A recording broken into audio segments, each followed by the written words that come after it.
Or did this computer? All right.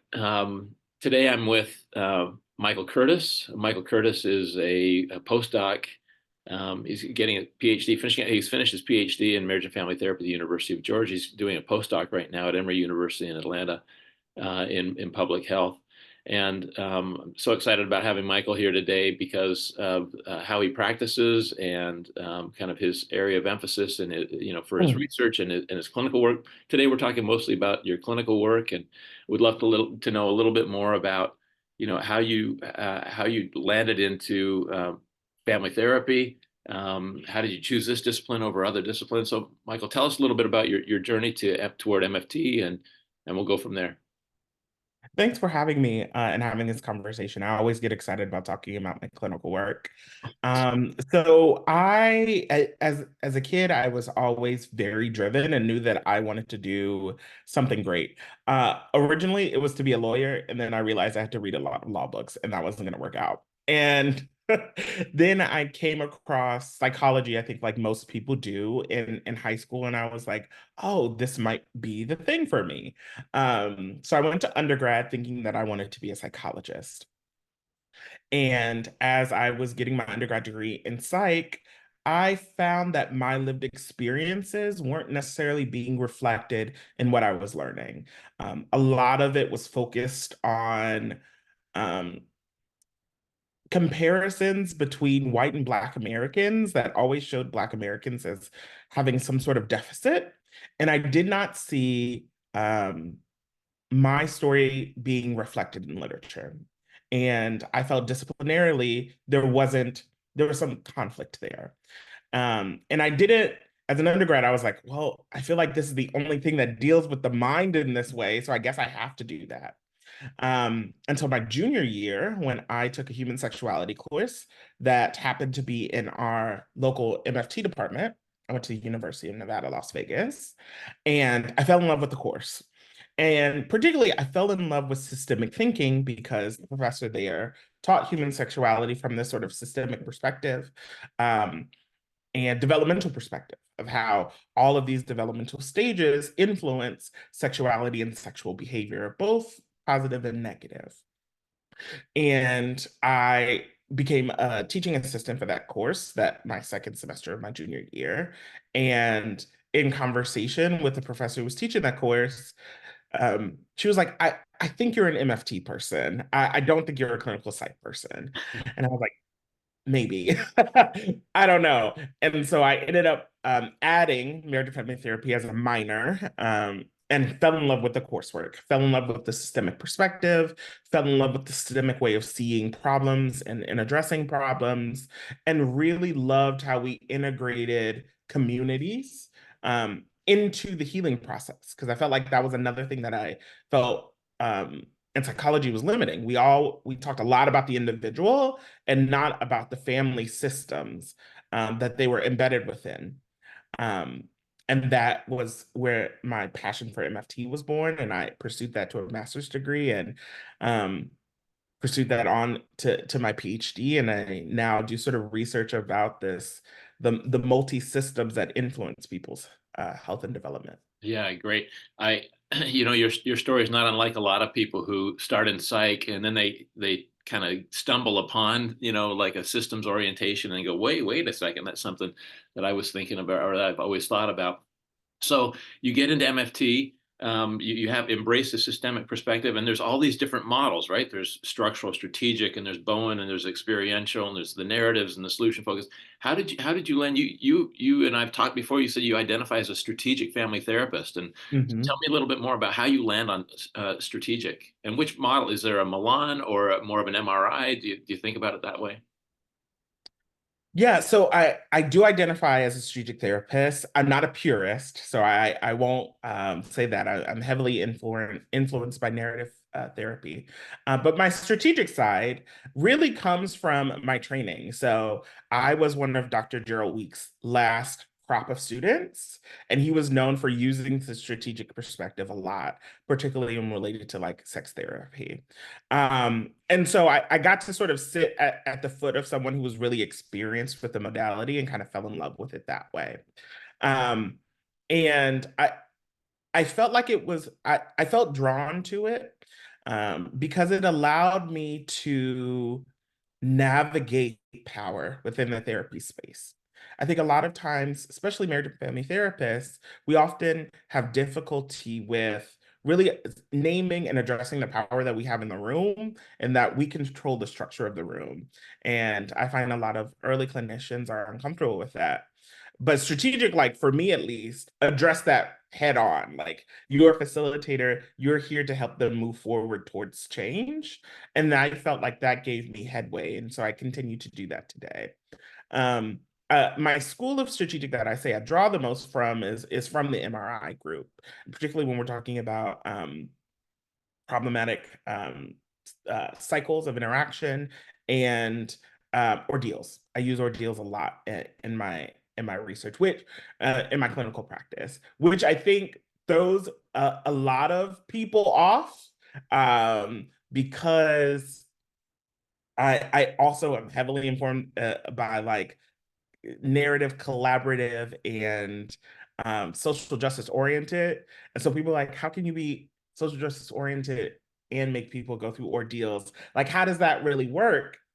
And how I choose to navigate that is saying that I never make anyone one. I don't think I can make anyone in the span of the therapy room do anything they don't want to do.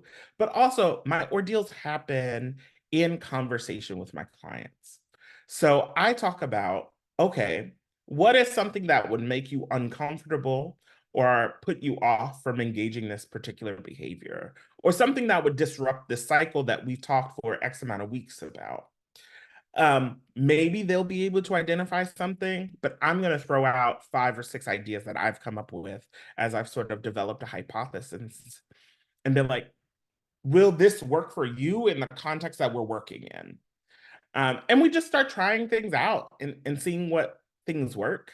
There is a level of um, experimentation that happens in my therapy sessions of, I am not the expert, nor do I have the magic bullet to solve all of my clients' problems.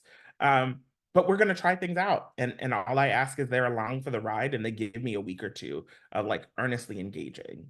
Yeah, so it's fascinating because when I teach strategic family therapy, the first thing I talk about is power, and I think students have a lot of students have an adverse reaction to strategic um, because strategic people go in and think we're going to outsmart this. You can correct me if I'm wrong, but we're going to outsmart the problem, right? We're going to be smarter than the problem, and so I think a lot of people are like, well, wait a second, where's the empathy and where's the love and the care and all that human side of psychotherapy or what they think therapy should be about. But the strategic people were very clear, like we're about solving problems, right? That's at least the originators of these models. We're going to solve problems. We're going to outthink these problems, outsmart these problems.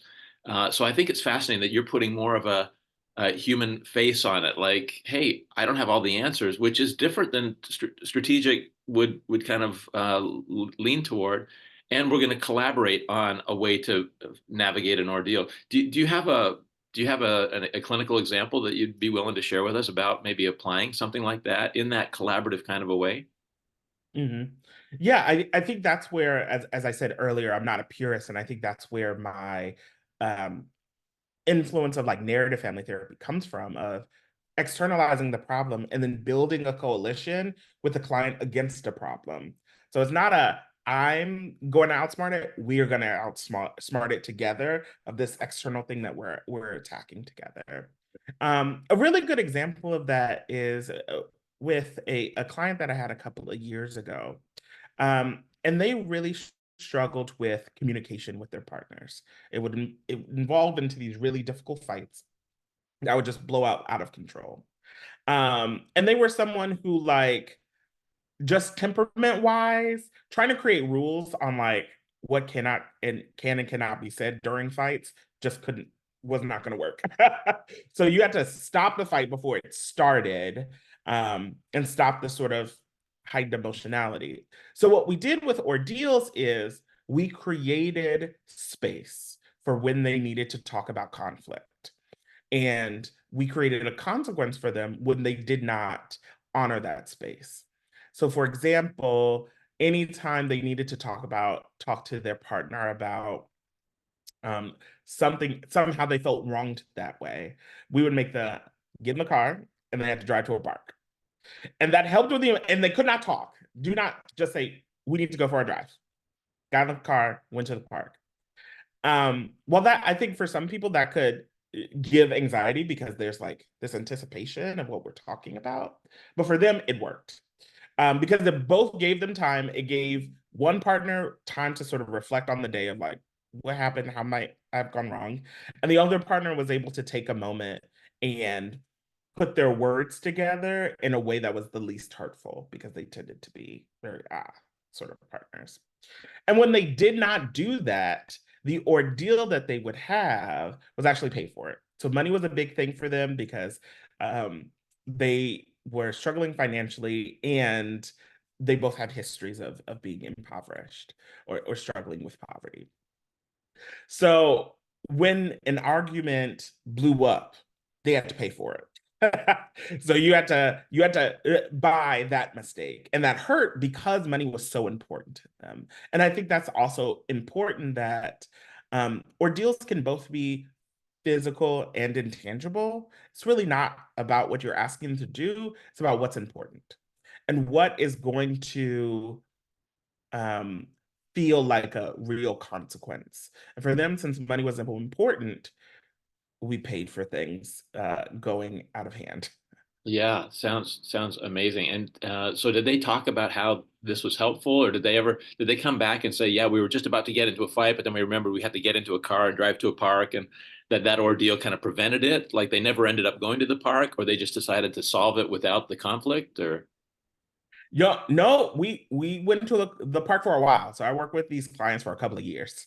So I would say we went to the park for a while, but then it became for them. It eventually became like a risk reward situation.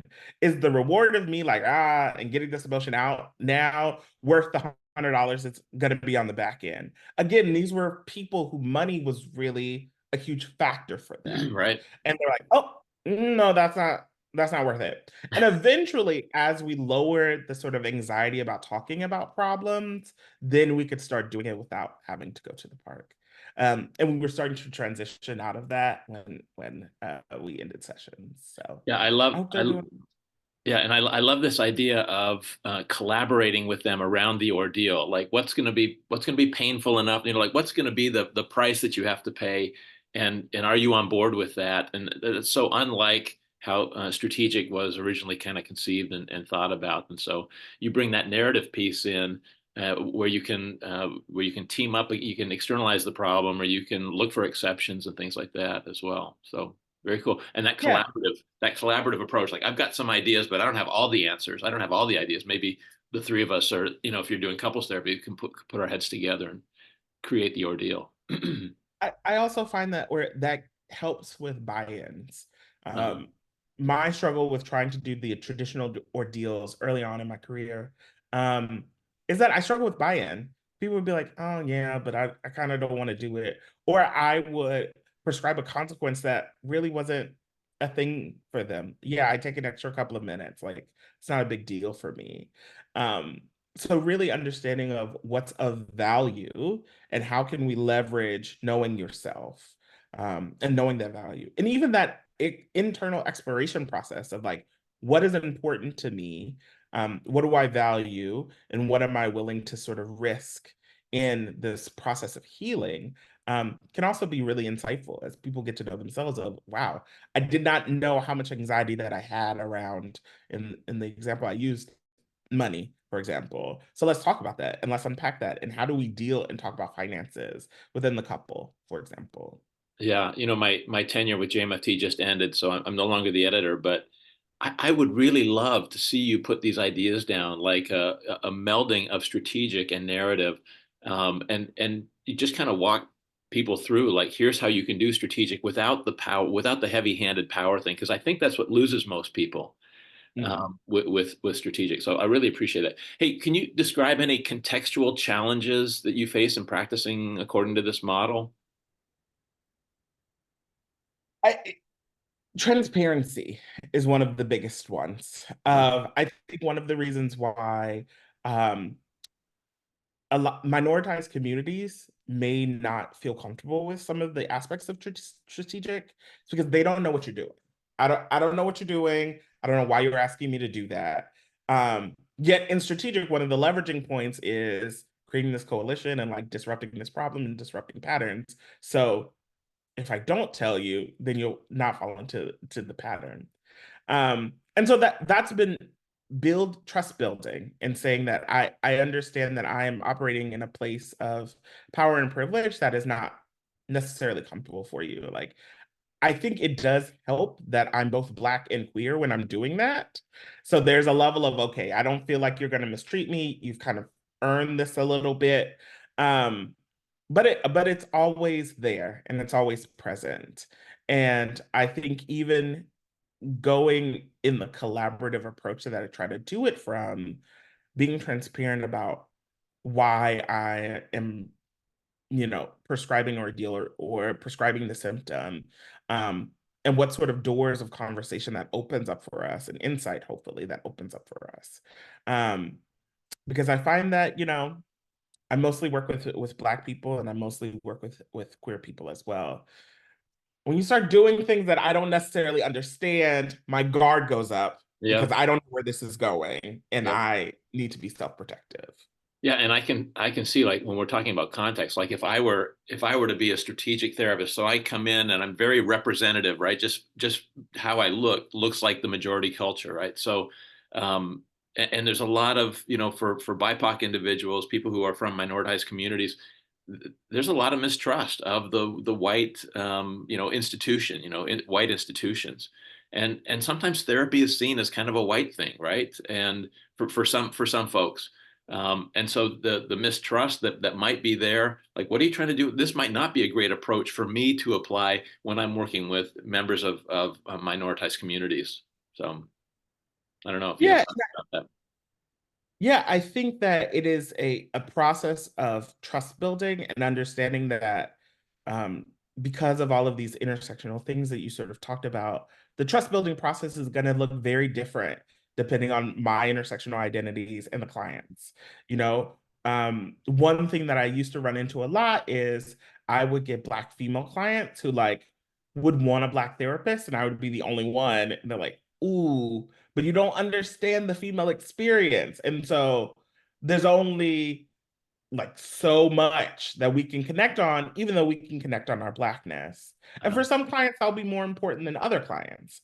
Like I do a lot of trauma therapies as well. So I tend to deal with victims of sexual assault a lot. Mhm. And for female clients, as me as a male, that can be sometimes problematic. And Yeah. that has nothing to do with me, but I may resemble their perpetrator. And like we have to sort of talk about that and work through that. And maybe I'm not the best fit, even though they like me and I could do the work.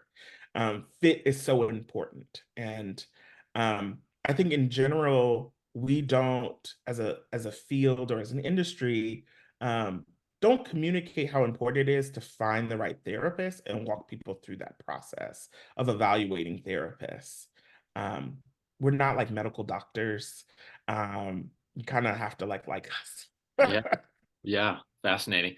So Dr. Curtis, do you have any words of advice for people that are interested in marriage and family therapy, or specifically those who might be toying with this idea of strategic family therapy?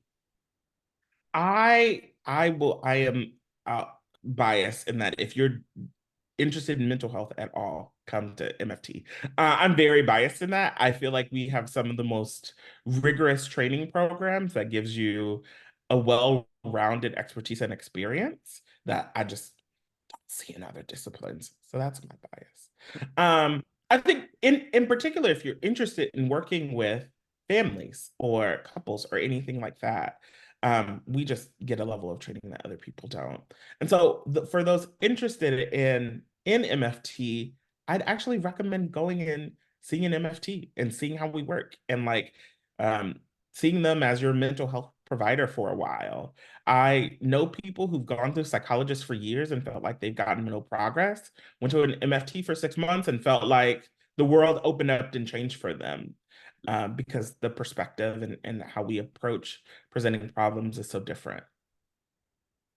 All right, Michael Curtis, thank you so much. Thank I you. appreciate your time, and I've been dying to get to this interview with your emphasis in strategic family therapy. Love how you blend it with the narrative stuff, and take and kind of turn the model a little bit on its head by having a more collaborative approach. So so appreciate your time today, my friend. I hope you have a great day. Thank you. You too. All right.